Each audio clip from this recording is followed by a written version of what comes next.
Que faire lorsqu'on a des soupçons, quand on a des ragots au niveau de 2 collaborateurs qui se seraient mis en couple?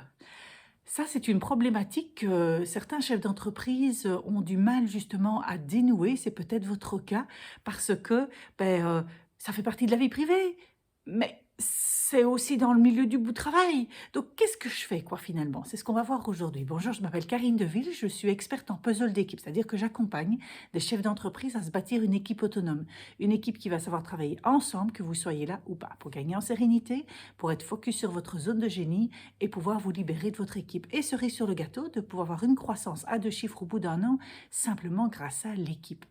Alors, avant toute chose, abonnez-vous à cette chaîne YouTube parce que vous allez recevoir une vidéo par jour pendant 365 jours. Et donc, il y en a déjà qui ont été faites avant, mais je vous rassure, il y en a encore beaucoup qui vont être faites avant d'arriver aux 365 jours.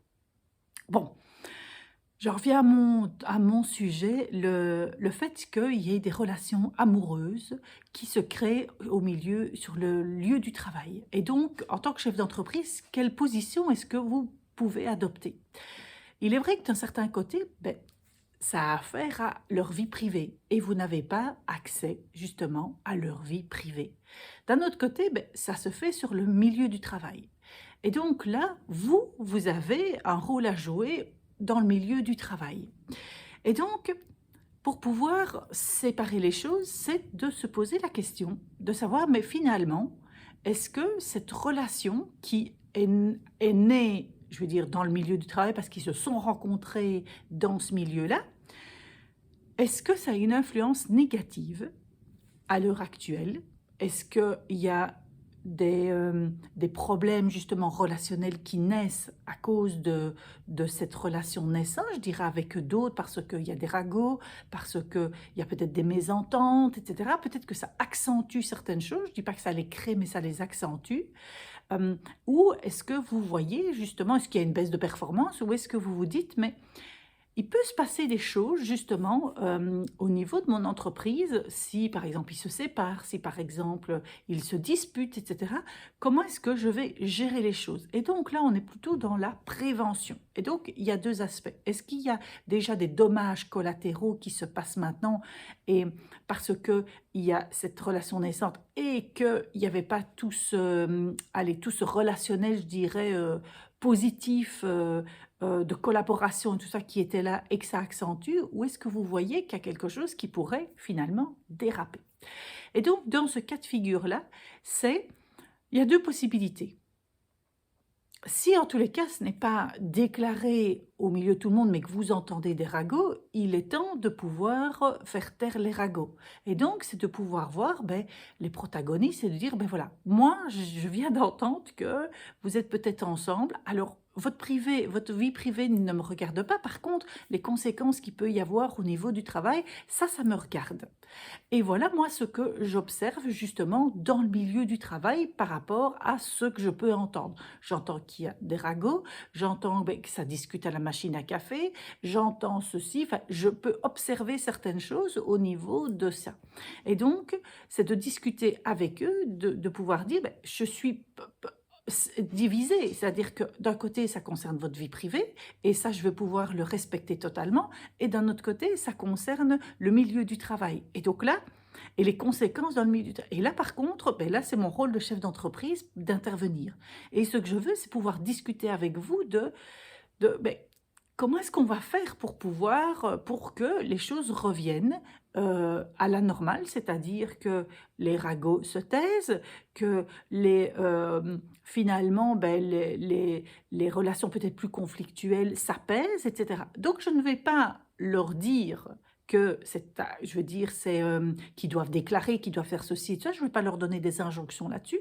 Par contre, on va étudier ensemble le fait que ça puisse, en tous les cas, que les conséquences, ou du moins ce qu'on observe sur le terrain, se dissolvent. Et donc, de voir avec eux, ça, c'est une première solution.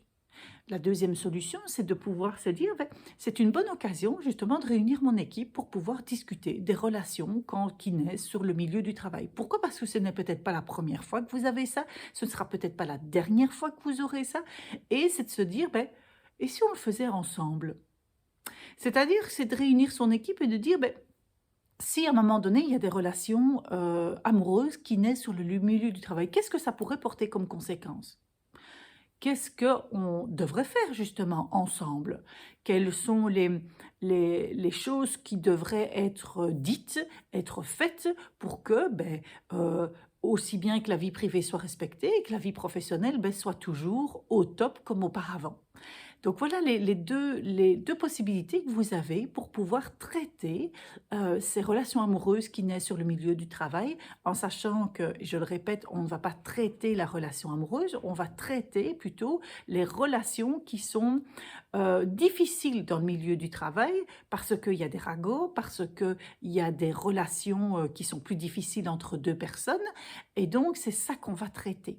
Et ça, c'est très important de pouvoir séparer les 2 parce que vous n'allez pas savoir régler justement les relations amoureuses et surtout ne faites surtout pas ça parce que vous allez aller droit dans le mur, quoi, je dirais.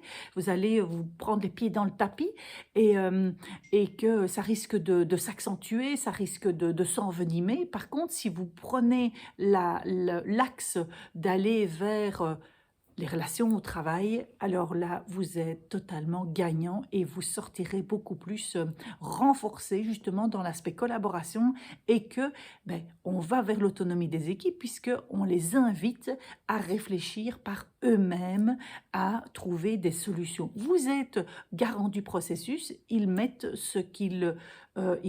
dans ce processus le contenu, les solutions à tester, à débriefer pour pouvoir aller de plus en plus vers l'autonomie. Voilà ce dont je voulais vous apporter aujourd'hui par rapport à ces relations amoureuses qui se peuvent naître au milieu du travail et cette complication, parce que je suis certaine, hein, vous vous dites, mais qu'est-ce que je fais? Que je fais plutôt ceci, je fais plutôt cela? On est toujours le cul en deux chaises dans ces moments-là. Donc voilà ce que je voulais vous apporter. Alors n'oubliez pas de vous abonner à cette chaîne YouTube. Si vous pensez que vous avez besoin d'aide, justement, qu'on pourrait travailler ensemble, appelez-moi, envoyez-moi justement un email, prenez rendez-vous au niveau pour pouvoir avoir 30 minutes pour pouvoir discuter ensemble justement de vos problèmes, de vos challenges et qu'on puisse voir ben, qu'est-ce que vous devriez faire. Donc voilà, sinon vous pouvez faire le test ici au-dessus, mon style de management, vous aurez déjà un rapport qui est déjà ultra détaillé au niveau de vos points forts et de vos faiblesses et de pouvoir voir ben, qu'est-ce que vous devez améliorer maintenant. Et parce que souvent ce qu'on fait, on renforce ces points forts, on les renforce, mais par contre il y a des failles et ça on les évite souvent. Donc regardez les droits devant et mettez une action en place. Voilà ce que je voulais vous apporter aujourd'hui. Je vous souhaite une belle journée, à bientôt. Au revoir.